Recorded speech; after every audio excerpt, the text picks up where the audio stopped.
Bapak Ibu Saudara yang dikasih oleh Tuhan, salam sejahtera. Senang sekali bisa bertemu walaupun lewat kebaktian online. Saya percaya kita semua dalam keadaan yang baik. Berapa banyak Bapak Ibu Saudara yang siap untuk belajar firman Tuhan? Yang siap boleh sama-sama katakan amin. Hari ini saya akan membawakan sebuah tema yang sederhana, yaitu dalam kelemahan.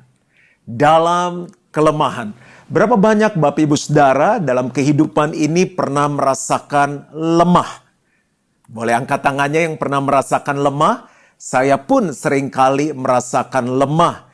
Yesus pun waktu dia tinggal di muka bumi ini pernah merasakan lemah. Dia sedih, dia takut. Nah, hari ini kita mau belajar bagaimana saat kita menghadapi tantangan, masalah, pergumulan yang membuat kita lemah, kita bisa tetap menjadi kuat. Kita akan belajar dari seorang rasul yang bernama Paulus. Firman Tuhan dalam 2 Korintus 12 ayat 9 sampai 10 berkata seperti ini. Tetapi jawab Tuhan kepadaku, cukuplah kasih karuniaku bagimu, sebab justru dalam kelemahanlah kuasaku menjadi sempurna. Sebab itu terlebih suka aku bermegah atas kelemahanku, supaya kuasa Kristus turun menaungi aku.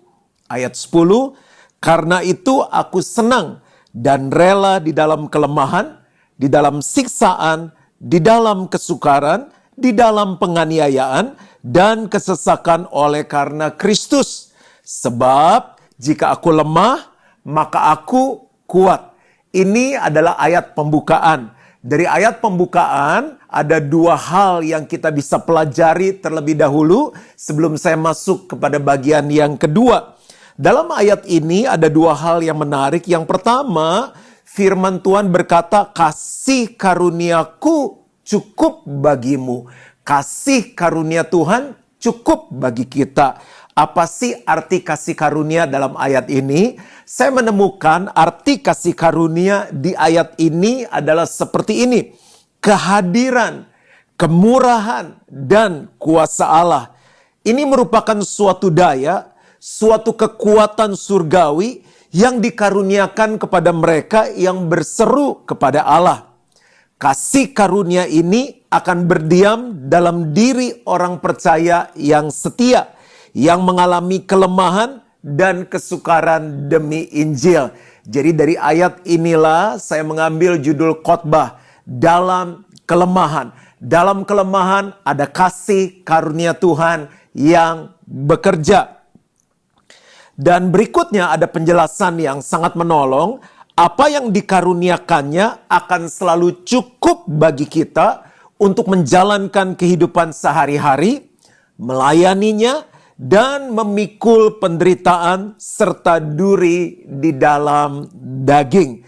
Itu hal yang pertama, kasih karunia Tuhan cukup bagi kita. Kita pasti bisa kuat, kita pasti bisa melewati semuanya ini. Hal yang kedua yang saya dapatkan dari ayat ini adalah dalam kelemahan kuasa Tuhan menjadi sempurna. Kalau saya boleh tanya sama Bapak Ibu Saudara, berapa banyak kita yang ingin mengalami kuasa Tuhan? Saya percaya semuanya pasti mau. Kuasa yang seperti apa, Pastor? Kuasa yang membangkitkan, kuasa yang menyembuhkan, kuasa yang menghibur, kuasa yang memberkati, kuasa yang melepaskan dan membebaskan kita. Kekristenan bukanlah agama, kekristenan bukanlah pengetahuan, kekristenan bukanlah agama, tapi kekristenan adalah sebuah hubungan, sebuah pengalaman dengan Tuhan. Tuhan izinkan hal-hal seperti ini terjadi, kesulitan, tantangan, pergumulan. Sebetulnya ini kesempatan untuk kita kembali mengalami kuasa Allah. Jadi Paulus waktu dia mengalami masa-masa yang sulit, saat dia mengikut Tuhan, melayani Tuhan, dia bilang, aku bersyukur, aku senang. Karena saat-saat seperti ini, aku bisa mengalami Tuhan sekali lagi dalam hidupku.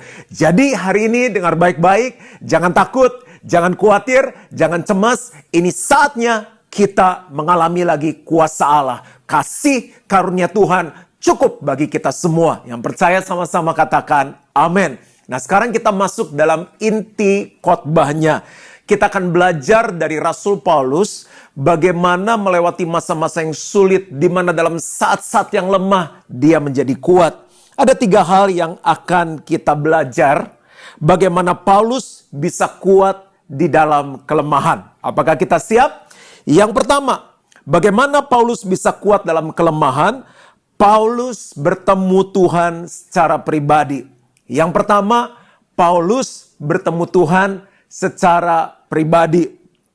Paulus ini dulu namanya Saulus. Dia orangnya itu sering menganiaya orang-orang yang ikut jalan Tuhan. Dianiaya sampai mereka mati. Ada yang ditangkap, dikirim ke penjara. Pokoknya orang-orang yang percaya dan ikut jalan Tuhan itu menjadi targetnya Saulus. Nah, satu saat Tuhan itu pertemukan dirinya secara pribadi kepada Saulus. Saya bacakan ayatnya ya. Kisah Rasul 22 ayat 6 sampai ke 8. Tetapi dalam perjalananku ke sana, ketika aku sudah dekat Damsyik, yaitu waktu tengah hari, tiba-tiba memancarlah cahaya yang menyilaukan dari langit mengelilingi aku. Maka rebahlah aku ke tanah, dan aku mendengar suatu suara yang berkata kepadaku, Saulus, Saulus, mengapakah engkau menganiaya aku? Jawabku, siapakah engkau Tuhan? Katanya, akulah Yesus orang Nazaret yang kau aniaya itu. Jadi kita lihat di sini hal yang pertama, mengapa Paulus bisa menjadi kuat di dalam kelemahan yang dia hadapi, karena Paulus berjumpa secara pribadi dengan Tuhan. Kalau kita menyebut diri orang percaya, kita menyebut diri orang Kristen, kita perlu mengalami yang namanya perjumpaan pribadi dengan Tuhan. Saya sebutkan ini adalah lahir baru, sebuah proses di mana kita bertemu dengan Tuhan secara pribadi, kita bisa percaya sungguh-sungguh kepada Tuhan, kita bertobat sungguh-sungguh, dan hidup kita diubahkan. Kita yang tidak percaya menjadi percaya, kita yang suka akan dosa menjadi benci akan dosa, dan punya sebuah kelaparan, kehausan akan Tuhan, rindu untuk hidup dalam kebenaran. Dan biasanya inisiatif itu, bahkan bukan biasanya, selalu inisiatif itu datangnya dari Tuhan. Mungkin kita bilang, bagaimana caranya pastor saya bisa mengalami perjumpaan dengan Tuhan? Saya temukan ada 3 bentuk perjumpaan dengan Tuhan saat kita mengalami lahir baru. Inisiatifnya selalu datang dari Tuhan. Yang pertama adalah secara pribadi. Secara pribadi, seperti Saulus. Tuhan begitu sayang sama Saulus, dalam perjalanan menuju ke Damsyik, tiba-tiba Tuhan menampakkan diri dengan cahaya yang begitu terang yang menyilaukan sampai Saulus buta, nggak bisa melihat lagi. Tapi di situ dia berjumpa secara pribadi dengan Tuhan. Saya pun punya teman-teman yang seperti itu. Dalam kamar, dia lagi sedih, lagi stres, tiba-tiba ada sebuah jamahan yang luar biasa. Tuhan pertemukan dirinya secara pribadi dan dia mengalami lahir baru, bertobat sungguh-sungguh. Mama mertua saya sendiri, dia didatangi oleh Tuhan lewat mimpi. Dia melihat Tuhan Yesus datang kepadanya, dia dijamah, dia menangis, dia cerita bebannya seperti diangkat. Besoknya minta ketemu dengan kami dan minta dibaptis. Ada teman saya yang lain, dia saat nonton video kebaktian, ada hamba Tuhan yang lagi nyanyi, tiba-tiba dia dijamah oleh Tuhan, mengalami lahir baru. Itu yang pertama. Jadi nggak sekedar setiap hari Minggu kita ke gereja, KTP kita Kristen. Mungkin itu hanya Kristen secara KTP, secara agama. Kalau kita mau kuat di tengah kelemahan, kita perlu berjumpa dengan Tuhan secara pribadi. Yang kedua adalah diajak oleh orang. Saya contohnya, saya sendiri itu dari kecil sudah beragama Kristen. Umur 7 tahun sudah dibaptis, tapi itu hanya agama. Saya nggak punya pengalaman secara pribadi dengan Tuhan. Tapi waktu saya umur 14 tahun, tepatnya 33 tahun yang lalu, saya diajak oleh orang tua saya. Itu adalah lewat orang lain. Saya diajak oleh orang tua saya dalam sebuah kebaktian. Biasanya dalam kebaktian saya bosen banget, pengen cepet-cepet selesai, rasanya bete, aduh nih pendeta ngomong apa sih. Tapi saat itu, saat saya duduk dalam kebaktian, saya merasakan suasana yang begitu luar biasa. Tiba-tiba air mata saya mengalir, saya merasakan badan saya hangat, saya merasakan ada sebuah kedamaian, ada sukacita, ada sebuah kasih yang saya belum pernah rasakan sebelumnya. Rasanya beban saya diangkat. Dan detik itu saya mengerti bahwa ada sesuatu yang berubah dalam hidup saya. Baru saya dijelaskan itu namanya lahir baru. Itu perjumpaan pribadi dengan Tuhan. Bapak Ibu Saudara, apa yang terjadi setelah itu? Saya mulai benci apa yang namanya dosa. Saya mulai pengen hidup dalam kebenaran. Mulai suka hal-hal yang rohani. Mulai suka berdoa, suka baca firman. Yang tadinya ke gereja males banget ikut kebaktian. Satu hari bisa beberapa kali ikut kebaktian. Karena satu hari ada beberapa jam kebaktian. Haus, lapar, rindu, pengen melayani. Itu karena saya diajak oleh orang lain. Nah yang ketiga, berjumpa Tuhan bisa lewat hal yang ketiga, yaitu lewat masalah. Ada juga yang saya layani. Misalnya masalah keluarga yang begitu besar, nggak ada jalan keluar, mau cerai, ribut, kekerasan dalam rumah tangga. Akhirnya cari Tuhan. Ada lagi yang lewat masalah bisnis, bangkrut, ditipu, susah. Nggak ada jalan lagi, akhirnya datang sama Tuhan. Ada yang lewat sakit ringan tapi nggak sembuh-sembuh. Sakit sedang, sakit berat, sampai udah parah sakitnya. Cari Tuhan. Nah, apapun caranya, Tuhan datang sendiri, Tuhan pakai orang lain ajak kita, Tuhan izinkan masalah terjadi supaya kita berjumpa secara pribadi dengan Tuhan. Menurut saya, setiap kita orang percaya perlu mengalami perjumpaan pribadi dengan Tuhan. Mungkin saat saya sedang bicara, Bapak Ibu Saudara diingatkan, oh iya ya, 3 tahun lalu saya berjumpa secara pribadi dengan Tuhan. 13 tahun yang lalu, 30 tahun yang lalu. Kalau saya kebetulan 33 tahun yang lalu. Saya nggak pernah lupakan momen itu. Sebuah momen di mana saya berjumpa secara pribadi dengan Tuhan. Di situ Saulus mengatakan, siapakah engkau? Dan Tuhan mengatakan, akulah Yesus orang Nazaret yang kau aniaya itu. Saat itu, saya benar-benar bertemu secara pribadi dengan Tuhan. Dulu hanya dari kata orang saja.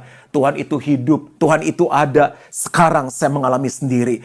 Ini adalah hal yang pertama yang membuat kita bisa kuat di dalam kelemahan kita. Karena kita pernah berjumpa secara pribadi dengan Tuhan. Nah, Bapak Ibu Saudara yang dikasih oleh Tuhan, nggak cukup langkah yang pertama untuk kita kuat. Setelah berjumpa secara pribadi dengan Tuhan, yang kedua kita perlu mengalami Tuhan. Paulus mengalami Tuhan. Itu hal yang kedua, bagaimana kita kuat di tengah kelemahan kita. Saya baca dalam Kisah Rasul 22 ayat 13, melanjutkan ayat yang tadi. Jadi dia ketemu dengan Ananias, lalu Ananias datang berdiri di dekatku dan berkata, Saulus saudaraku, bukalah matamu dan melihatlah. Dan seketika itu juga aku melihat kembali dan menatap dia. Dia yang buta menjadi melihat. Dia langsung mengalami keajaiban Tuhan.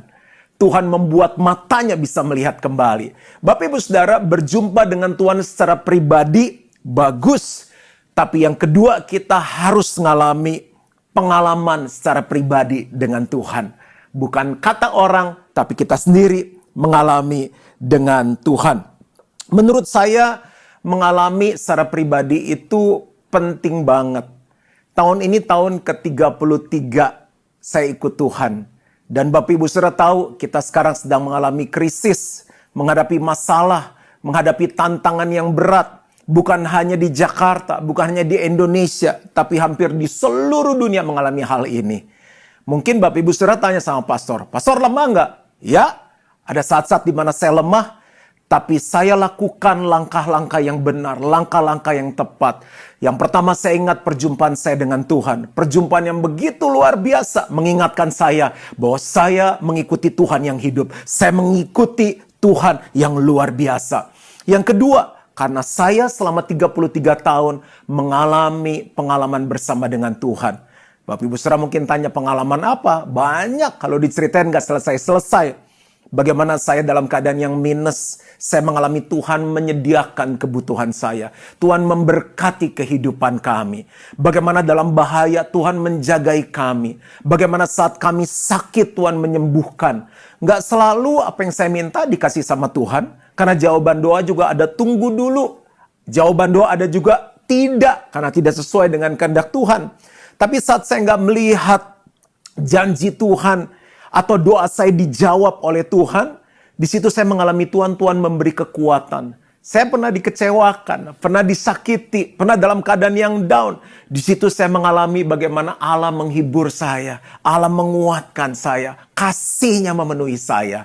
Nah, pengalaman ini yang membuat saya bisa berdiri saat saya lemah dan berkata begini.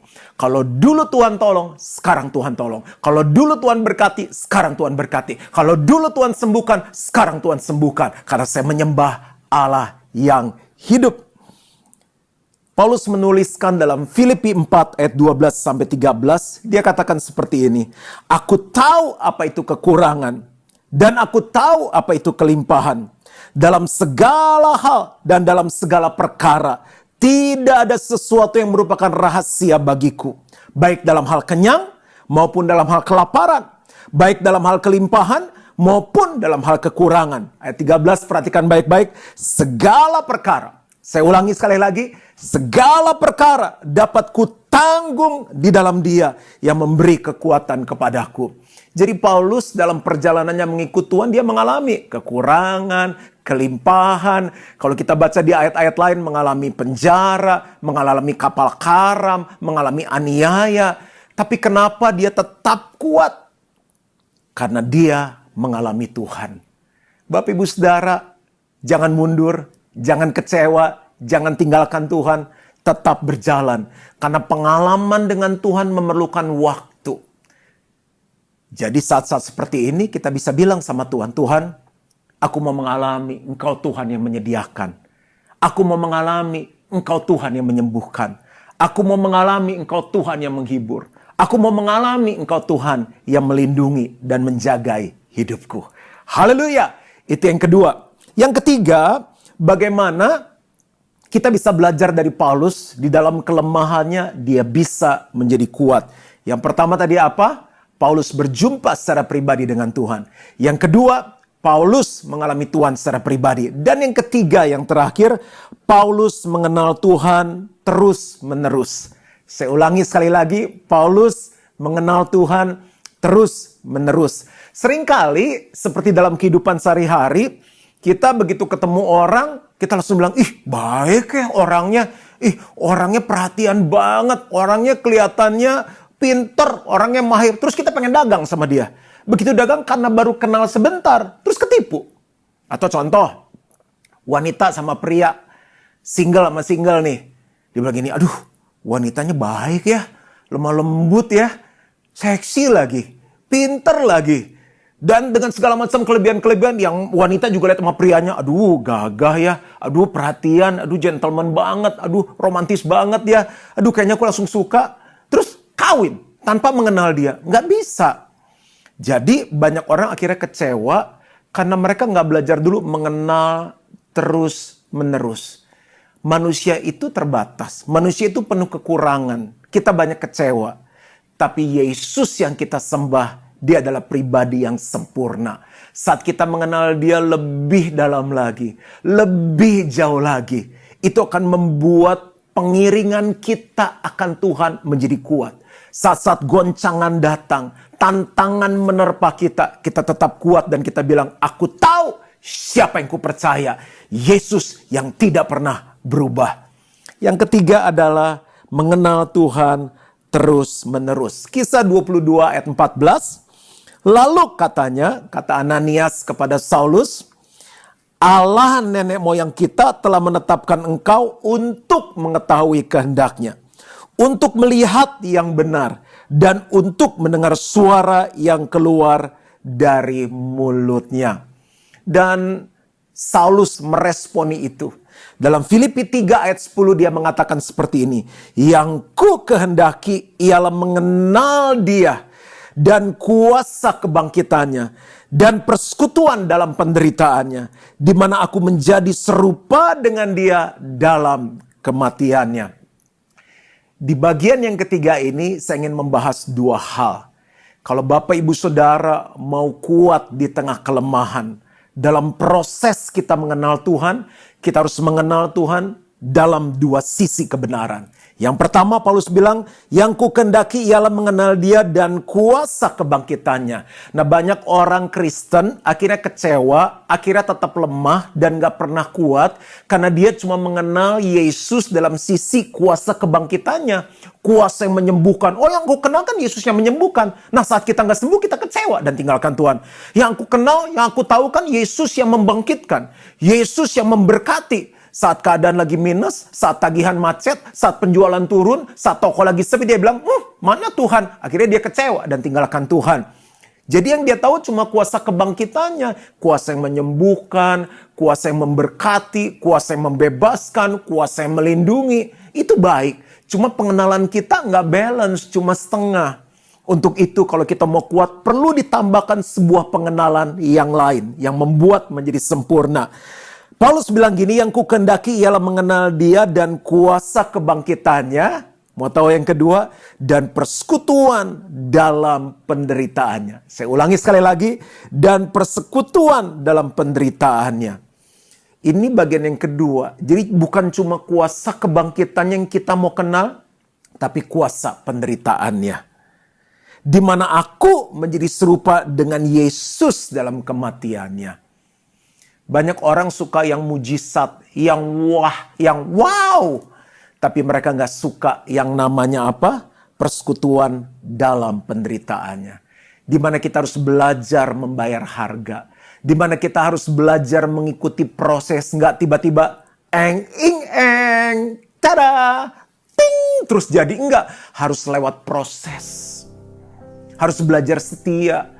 Harus belajar panjang sabar. Harus belajar komitmen, harus belajar tanggung jawab, harus belajar saat apa yang kita minta belum dikasih sama Tuhan. Kita menunggu dengan penuh pengharapan. Bapak Ibu Saudara yang dikasih oleh Tuhan, saat-saat ini mungkin ada yang sedang lemah. Tapi dengar baik-baik firman Tuhan, kasih karunia Tuhan cukup bagi kita. Saya ulang sekali lagi, definisi kasih karunia Tuhan, kehadiran, kemurahan, dan kuasa Allah. Ini merupakan suatu daya, suatu kekuatan surgawi yang dikaruniakan kepada mereka yang berseru kepada Allah. Saya selesai dan saya simpulkan khotbah hari ini. Ada 3 hal yang membuat kita kuat di tengah kelemahan. Kita harus berjumpa secara pribadi dengan Tuhan. Itu yang pertama. Yang kedua, kita harus terus mengalami Tuhan. Yang ketiga, kita harus terus mengenal Tuhan. Mengenal kuasa kebangkitannya. Dan juga mengenal yang namanya kuasa persekutuan di dalam penderitaannya. Bagaimana caranya untuk kita bisa berjumpa secara pribadi? Walaupun kita pernah dulu punya perjumpaan dengan Tuhan. Banyaklah memuji, menyembah Tuhan. Luangkan waktu banyak bersekutu dengan Tuhan dalam saat teduh. Bagaimana kita bisa mengalami Tuhan? Kita minta sama Tuhan, Tuhan, aku ingin mengalami Tuhan. Bagaimana kita bisa mengenal Tuhan? Banyak baca firman-Nya. Di situ kita akan mengenal siapa pribadinya Tuhan. Tuhan memberkati. Mari kita berdoa. Bapa yang baik, kami datang kepadamu. Kami harus akui dengan jujur bahwa kami sedang lemah. Aku berdoa saat ini Tuhan, untuk mereka yang sedang lemah, aku melepaskan kekuatan dari Allah mengalir, penghiburan, sukacita dari Allah mengalir. Sehingga di dalam kelemahan mereka, kasih karunia Tuhan nyata dan mengalir. Aku berdoa biar mereka berjumpa sekali lagi secara pribadi dengan Tuhan. Bagi mereka yang belum pernah berjumpa dengan Tuhan, aku minta perjumpakan dirimu secara pribadi dengan Engkau. Aku berdoa Tuhan, biar mereka terus mengalami Tuhan. Mengalami Engkau Tuhan yang menyembuhkan, Tuhan yang mencukupi, Tuhan yang menyediakan, Tuhan yang menjagai. Aku berdoa, biar mereka punya kerinduan untuk mengenal Tuhan terus-menerus lewat firman-Mu. Aku minta ini di dalam nama Tuhan Yesus. Dan semua yang percaya sama-sama katakan, amin. Tuhan memberkati.